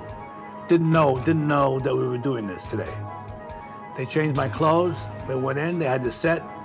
We had a fake window with the blinds, and inside you could see inside Dominic's house. And I had to come in and get out. And they never used it. They would do shit like that. David Yates has become a star in his own right. The fans love the show, and they love him for creating the show. So when he shows up, he's not just an anonymous person behind the scenes that no one knows. I mean, he's definitely the creator of the show, and the fans want to meet him. David Chase is probably the most talented human being in our industry, I think. He took a show and he took a lot of risks and he stuck to his own vision, and he's the man. David Chase is in charge of the show, and when he makes an appearance on the set, I think you can feel the nervousness. If he shows up, we kind of think there might be a problem. He's very hands-on as far as how the show should be run. Yeah, when David Chase shows up sometimes in locations, which he rarely does, we're always like, dun, dun, dun, dun. Well, David Chase did come on the set one day with unfortunate news for both Dre and her fans. Adriana was getting whacked in the 5th season episode called Long-Term Parking. After meeting with Chase curbside, as shown in this rare location footage, Dre, in bloody makeup from a car crash with Tony, made her way into the hospital to shoot her next scene with James Gandolfini. After 5 seasons on The Sopranos, the character of Adriana Lacerva was to be no more. And I'm really not happy about it. David Chase hired me for one line, and that one line turned into 5 seasons. And supposedly I got the part because of the way I said the word ow. The part was developed, and I got real lucky. I think a lot of that I owe to Michael and his support and the way he acted with me. Now whenever I have to go work on another set with another male lead, I want to kill myself because he just made it so easy for me to kind of blend into this cast and everything. I mean, people really thought we were a couple when they first saw us on TV. Everyone thought that. I think that's part of the reason why David kept me on the show. In season 5, we shot a very sweet scene out in Belleville, New Jersey. Adriana and Christopher are tasting wedding cakes to choose one for the wedding. It's kind of ironic considering how Adriana ends up in season 5. I don't like going on other sets. It's kind of difficult for me. I mean, being on a Soprano set, it's like you're not hanging out with actors. And when you're on a real set, like a Hollywood set, all of a sudden you're surrounded by actors who love themselves. Sopranos, you're surrounded by actors who love acting, you know. Well, the great thing about shooting in New Jersey and New York is you can find locations that will fit the bill for various storylines. And Booten stood in for New Hampshire in the episode where Joe Ganascoli's character takes off and ends up in bed and breakfast up in New Hampshire. When I first crashed my car and it was raining, I mean, that was all rain that they set up in, fake machine. It was a rain machine. It was a hard rain. They made a pouring hard rain for that scene. He was a major focus and he did a lot of hard work that episode. In Booten, we had this scene where I'm by the waterfall thinking things over. It was very hard negotiating down this rocky terrain. And they built this ramp so I could get down with a banister, and even I was sitting on this rock, that, if I had slipped, I could went, right down into the water. It's a little dangerous getting up and down and in and out. But it was interesting. It was a very beautiful little waterfall, and it was a quaint little town, very antique town. We didn't have to set anything up. All the antique stores were there. That's when I went antiquing. That's when I first go into this diner. That's when I first see my guy, Johnny Cakes. Right then and there, I think it was love. Wherever I go, people always, inevitably, I'll hear, "Hey, Johnny Cakes, how's Johnny Cakes?" And, "I love you, Johnny Cakes." And Johnny Cakes was played by an actor named John Costello, whom I knew. In New Hampshire, and their specialty in that area is Johnny Cakes, which is like pancakes, but it's made with white cornmeal. You serve it with butter and syrup, and it's a big dish there. So I ate many a Johnny cake during the filming of that.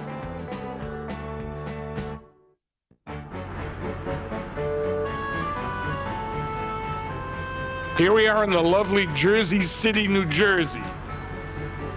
Robert Eiler, who plays AJ, is seen here returning from the set accompanied by Bianca, one of his girlfriends in the show. First introduced in the episode Keisha, she is played by Dania Ramirez. They are seen here generously accommodating some fans.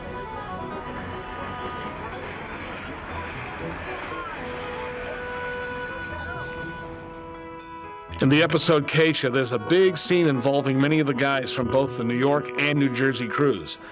It took place at Little Carmine's house, a home that was actually in Atlantic Beach, New York. Carmine acted as a broker between the crews, members of which included Tony, Silvio, Phil, Jerry, and Butchie. It was quite a feast for Soprano fans who came out to meet the actors and get photos and autographs at breaks during filming. Especially cooperative was Stevie Van Zandt, who went out of his way to accommodate the fans and certainly enjoyed doing it. He's always been known as a great guy. Here he is with more fans while shooting in the streets of Jersey.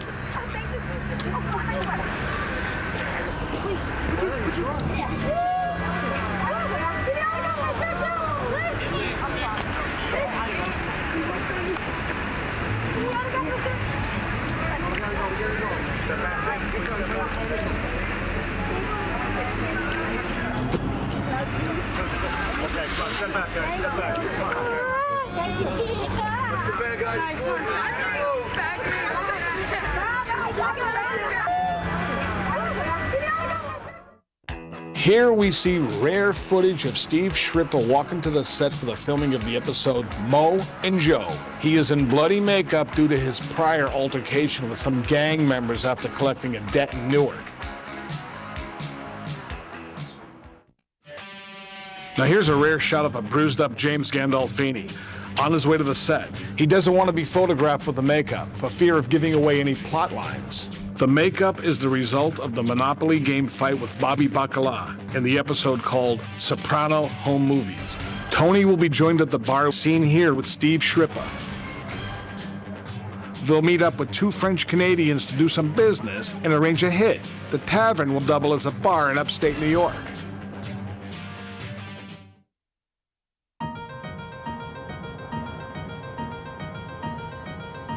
That's the Garden State Plaza in Paramus, New Jersey, which has also been used a lot as a location on The Sopranos. Vito comes back to New York from New Hampshire and wants to get back in the good graces of Tony Soprano and rejoin the crew. They meet at Garden State Plaza, a little cafe. We shot that at the mall, and as big a TV show as Sopranos was, you can't shut down the whole mall. We did go there early in the morning on a weekday, so it was a little less crowded, but once word got out that we were shooting there, the crowd started to build, of course. That's real location shooting. You're shooting in a mall, in a working mall. It's open, the stores are open. You have some control over things, but you really are in the middle of an actual location, living and breathing daily life while you're making your little imaginary life. Vito didn't know how things were back in New York. He had been away for a while. He didn't know how Tony Soprano was going to take this fig leaf of an offer of coming back and working for him again. At that point, Vito is an unknowable. He's an unknown. Can you trust him? This is the guy that disappeared for a while. Anytime a mobster disappears, the first assumption is that they've gone to the feds or they've gone to somebody. And Vito doesn't know what's going on in Tony's mind, and that's why they meet in a safe location, meet in the middle of a mall. What's the guy gonna do to you in the middle of the mall? Of course, Vito did bring his brother as backup because he wasn't sure how Tony would react. My brother in that was someone from the crew, Vinny Orofino, that played my brother. I guess David Chase saw him and said, you know, I'm gonna use you as Joe's brother. That was a good scene. It was a little funny. Vito's character left, and that's something you don't do when you're in the mafia. You don't leave. There's, you know, Tony Soprano said there are two ways getting out of this: in jail or dead. But you don't go to New Hampshire and find a gay lover. That's really not option 3. Well, you know, there's a lot of people that don't like homosexuals in this world. In the episode Cold Stones in season 6 is where Vito meets his fate, which was death. Here we are at the Courtesy Inn Motel. Preparations are underway to film the death scene of Vito Spatafore, played by my good friend, Joe Gamascoli. John Bianchi, who plays Jerry, and Tony Cucci, who plays Fat Dom, arrived on the set early. And there's Joe, Big Vito himself. We had to kill Vito, and we followed him and found out where he was. So I meet my demise at the Courtesy Motel in Fort Lee, New Jersey. which is still there, and I pass every time, and I always give a glance at the room. And so from the outside, it looks like a sleazeball motel where you would have maybe an affair. But we ended up there for a very long day of shooting. We had all these rooms on the second floor. So the room that we were shooting in, and then each department had sort of like a room that they could use to stage equipment and things like that, lights and cameras and all this kind of thing. When you're shooting in a location, the small motel room becomes infinitesimally small once you get cameras, actors, crew people, lights in there. It's the classic rats in a small cage scenario. Joe had a stunt double.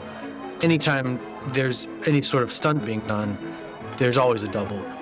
There might be a stunt person that they never use for the actual shooting.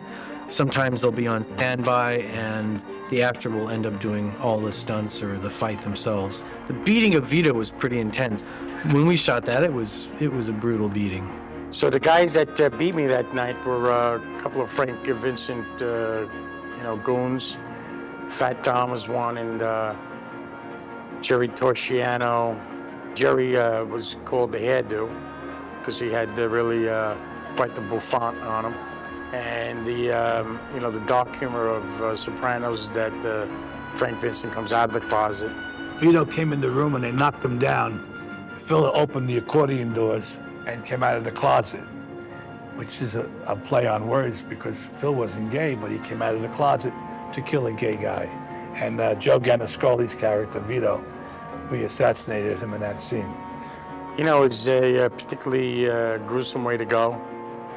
And I remember pleading for my life. The irony of that situation is that at this time, during that time that we did this shot, this episode, my book just came out, Guy's Guide to Being a Man's Man. One of the publishers, unbeknownst to anybody, was gay.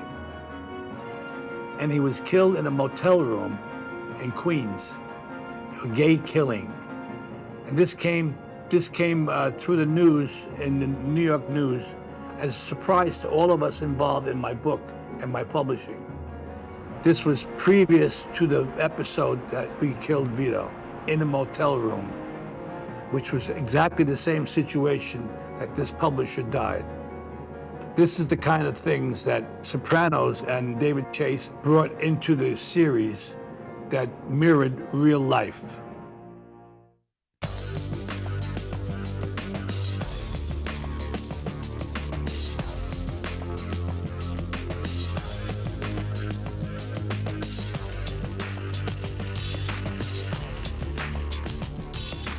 After coming on the show during its first season, Vince Curatolo's character Johnny Sack passed away from cancer while incarcerated.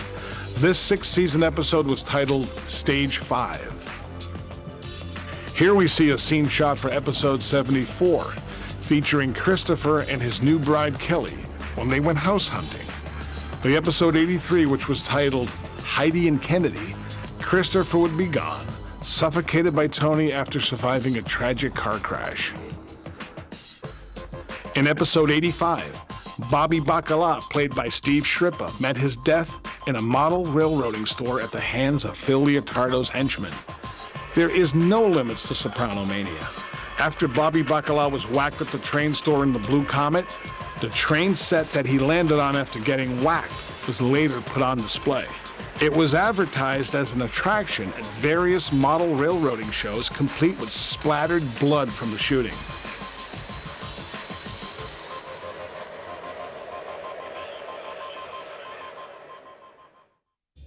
The other episode we shot, called The Second Coming, was an episode that was shot supposedly at Phil Leotardo's home in New York.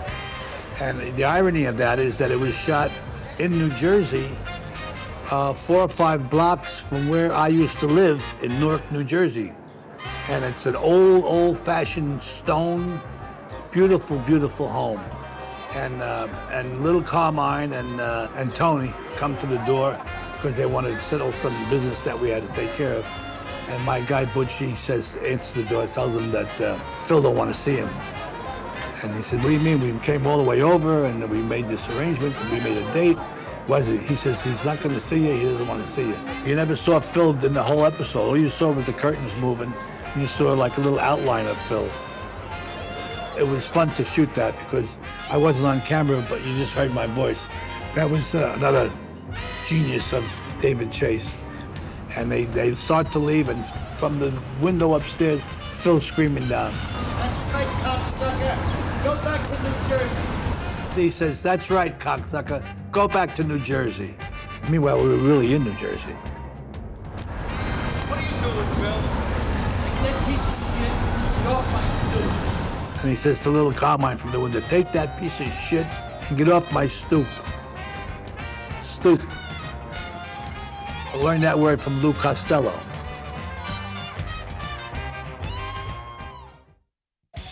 You can try as hard as you can to block a scene from the public. You can put up screens or try to shoot it in a place where no one will see it, but someone always gets through and somebody always gets pictures or videotape. That day, there was the secrecy around it. That's, again, another major character. The build-up through this season has been that Phil and Tony Soprano are gonna come to blows somehow. Made in America was the last episode we shot. It was my assassination. And my assassin in the episode was a character's name was Walden Belfiore, played by Frank John Hughes. Belfiore, the assassin, is assisted by Benny Fazio, one of the regulars on the show, a fine actor, Max Casella. And they make their getaway in a black Chrysler 300. In the show, my wife and I were riding in a silver SUV. We had the girl who played my wife, Geraldine, wonderful, wonderful actress. It was her and I in the SUV, and we had our grandchildren in the back seat, and we had two little girls, but there were actually three. They used triplets, and when one got a little cranky, they would move one out and put one in. And David Chase was directing this episode, by the way. And the first take we did from inside the car is when Bill had to turn around and say goodbye to the children. And he said, wave bye-bye to Pop-Up, wave bye-bye to Pop-Up. And we shot that part, and then I get out, and I lean in the doorway, and I talk to my wife. And then my assassin comes up, and I get shot, and I fall down. If you look beyond the screen, you'll see a mattress where Frank Vincent falls. The shooter, Walden Belfiore, is seen here, firing in front of the camera to provide close-ups to be inserted in post-production. So Walden Belfiore walks up to Phil Leotardo, shoots him right in the head, point blank, falls to the ground, shoots him again as he's lying on the ground. And they cut to a shot, the camera's looking straight up, low angle, right into the gun in the foreground, and Walden standing above him. It's a very powerful, classic gangster movie type shot. In the show, my wife goes into a panic. The car is still rolling, and I'm on the ground with my head in the path of the car. And you wonder how that's being done. What they do is they chain the car. They chain it to an object, so the car can only go a certain distance and stop by itself because they push it by hand. And I had to go to the prosthetics 2 weeks before that to have my dummy head made. So in the real actual shooting of it, I had to lay down under the wheel, and the car would be pushed only this far until it touched my face, and then it would cut, and then they would put a dummy in, full dummy, with the head, the actual head that they made for me, and the car would just to start to go over the head, and they would cut to the reaction of the people who were standing around in the gas station. I think there was some black kids who were looking, and one kid was throwing up, and people were going, "Oh my God!" And that was the final episode of Phil. That's where he got killed, and they must have made about 10 or 12 heads because they rehearsed that scene a lot when I wasn't even there. They were rehearsing that scene. We tried various things with it. You just see a flash of it in the episode because prosthetic. It doesn't look like what a real head would look like being run over. Not quite sure what that would look like, but it wouldn't be pretty. I think HBO had some limits back then. I think they got rid of those now because they chop heads off all the time now. But back then, I think they had their limits. As a gift, the prosthetics guys gave me a head, an actual one of the heads that they was finished with my face on it and everything. And I gave it to my daughter, and she puts it in her window for Halloween. So I've become a Halloween star. And that's the demise of Phil Leotardo. You know, one of the fascinating mysteries of The Sopranos is why in some cases the names and the locations should change, while in others, the real names are used. I guess only David Chase knows why. But here's an example of a real name being used. I'm talking about Holston's Ice Cream Parlor. It's at the end of our tour and the site of the most controversial episode in TV history. Let's get the inside scoop from the owners.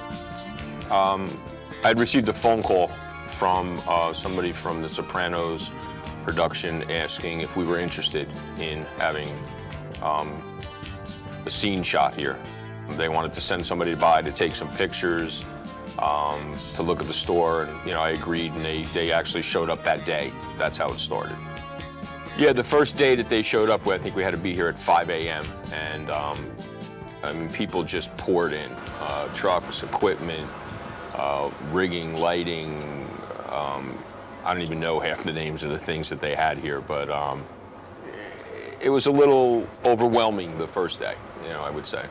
The scene was a night shot, so it had to be dark. So what they did is they had these black curtains hanging out in front of the store, and you don't even know what time it is, and it looks like nighttime all day long, and you go outside and there's bright sunlight, and you just it's just weird. Yeah, they had about 80 people working on the set at the time, and it's just like everyone's doing something different. It's kind of like watching ants, like they're all doing something different, but it's for a common, cause. So it was interesting to watch. Yeah, we met David Chase. He actually came for lunch one day, and I think that's how the onion rings started. David Chase liked the onion rings, and that's what they asked for when they were shooting. But he was here the first day. He directed the first day. David Chase was very involved in everything, every aspect. He was inside the store, outside the store. I know there were a lot of fans outside, trying to catch a glimpse of the actors, actresses. Maybe trying to see what's going to happen. Maybe they can catch a glimpse of, what they're shooting.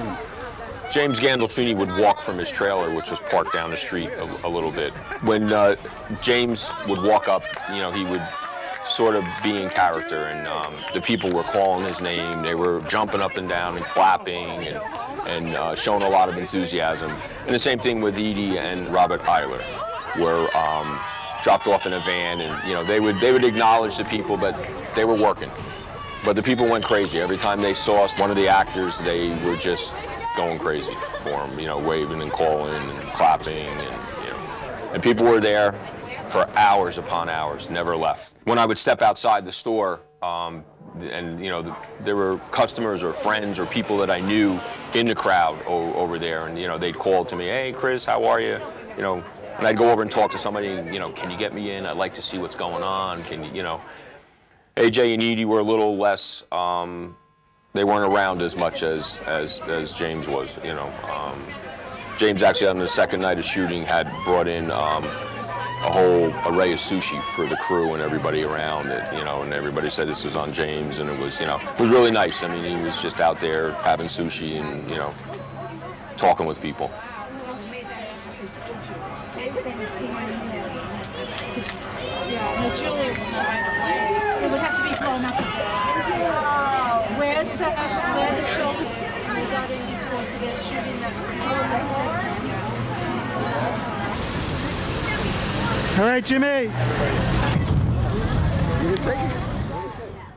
Yeah, they never really said to us, "Don't say anything," but we're going to shoot the final episode here, and then we found out. I guess it sort of leaked out, and they were like, "You guys can't say anything about this." It's We came to work the next day, and Channel 7 was here, and Channel 4 was here, and people were calling from all over the country, asking us questions about what happened, and how did we feel about this. And I'm sure if they really didn't want the word out, they wouldn't have told us in the first place. I think they planted the seed, and I think that's what they wanted. They wanted us to mention it, and they wanted everybody to see the final episode, and they wanted everybody to be shocked at the end. It was the end of the night, and the shooting had shut down for the day, and things were breaking down, and James Gandolfini walked outside, and there were people there that had been there since 6 o'clock in the morning. There was one particular lady directly across the street, never left her spot. Her husband brought her meals, and she was screaming at him, you know, and I guess during the day he was too much into character and doing whatever he does to shoot that, you know, he sort of stayed away from everybody. But then it was done, and he walked over there and, you know, took pictures and was signing autographs and you know, intermingling with the people, and people were very appreciative. I mean, you could see they're respectful and you know, just wanted a picture, just wanted to stand next to him. And he did the whole thing. I don't remember the time frame, but he was out there for quite a while, going up and down, talking to people and taking pictures and so forth. I was taken by surprise at the ending. I had no idea. I was watching it at home with my family and some friends, and when it went black, I went running downstairs to another TV, thinking mine had broken upstairs or something was wrong, and then the credits started rolling, and I was like, wow, you know. Because when they filmed here, they film in such fragmented pieces, and, you know, they're filming this and they're filming that, and I'm trying to think, how are they going to put Meadow at the table with them? And, you know, it just never happened. I never put it together, not having any experience in this. You know, it was surprising to me. You know. Yes, she does come in the door, and she walked into the store, and she sat at the counter. So basically, they just got her walking in the door. They obviously cut it before she made it in. All you heard was the bell of the door, and I think that was it. That was done on the reshoots, the night of the reshoots, because it started to rain that night. So when they did the reshoots, when they closed it down for a day and a half, you know, 3 weeks later, that's when Meadow scene was shot. And Gandolfini and Edie Falco were not here then. It was just Meadow that day. We couldn't figure out why there had to be such a production with her parking the car. Why it took her 3 times to get into the spot. That's another thing that nobody knows. I thought they were telling her to do that. She was instructed to do it 3 times. I heard them say that. It also had drizzled that night too, a little bit, and they had people out there with towels drying off the cars, so it didn't look like it was raining. David Chase pays attention to every detail. They reshoot things sometimes 10, 20, 30 times. I don't see the difference. I thought they were just wasting their time, but obviously he knows what he's doing. You know, but we still get that question. They still want to know where the booth is, and do you know what happened? People were calling up, they wanted to reserve the booth on a Friday night or a Saturday night. They were coming in with friends. We want to sit in the Soprano booth. Can we reserve it? Of course, we have a line of people, you know, for the first couple of days afterwards, you know, and everybody wanted the booth. And I'll never forget that, you know, I was trying to seat people and keep things going. And, you know, we were all working crazy hours, and I had one gentleman, you know, I'd say probably in his 20s. He came in with his friends, and, you know, he had to wait in line, and you know, can I get the Soprano booth? And I said, well, we'll set up to see. I don't know, you know, there's people sitting at it right now, and, you know, he, you know, shaking my hand, thank you, and in his hand is a bill. He's going to give me a tip to get him the booth, and I'm thinking to myself, oh my God, you know, where did this come from, you know? After the scene was aired, there were a lot of people coming to our store, news reporters, everyday people, fans. A lot of people came here they want to sit in the booth, they wanted to find an answer, they wanted closure. And they did not get it here.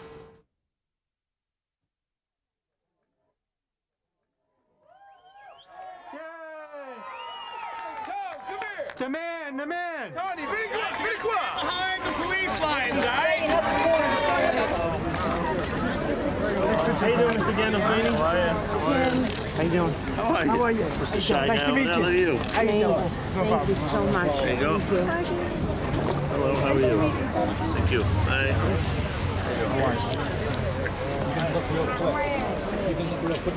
Oh, who knew he was coming back? Oh, you blaming me? You're blaming me now?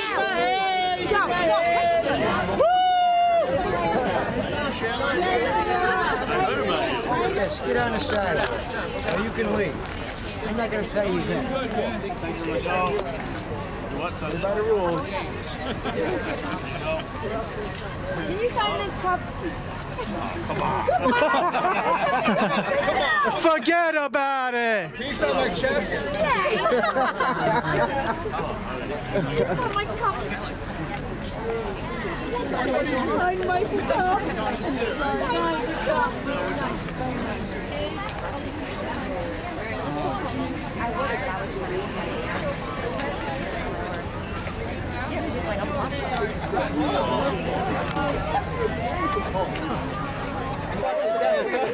Natasha. Yeah. Just keep on snapping. Just talk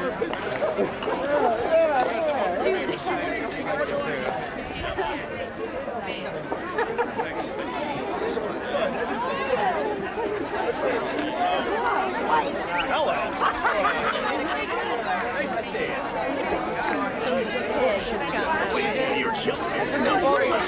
Should I flash him?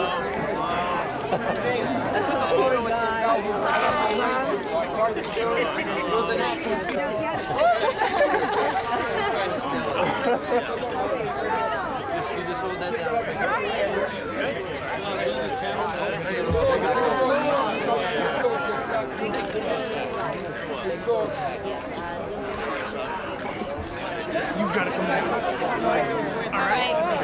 Hey guys, take a couple steps back. Push the line back. Whoa, get back, get back. Get back, guys. Stretch your line, folks. Everybody take a couple steps back, please. Take a deep breath. I'm holding you. Back up, back up. Let's go. Get back. Everybody back up, please. Thank you very much. Thanks a lot, James. Great job. Wait, one second. Right here. We're good, Connie. Wait, one more. The flash was out. I'm sorry. Perfect. Took it. Did you get it? There. It's a good one. Yep. Good one. Nice.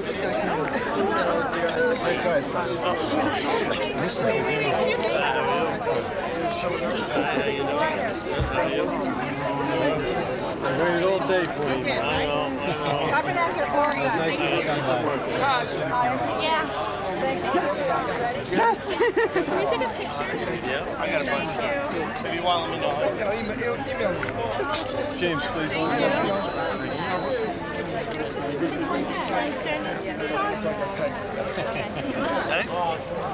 You get it? Take it. It's not open. I don't think you should go. I'm sorry.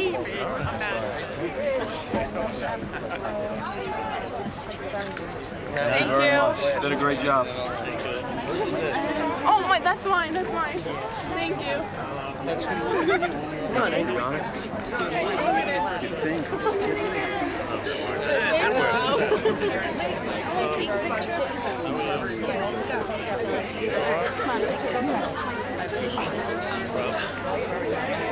Oh, can I please just... Sure, get in there.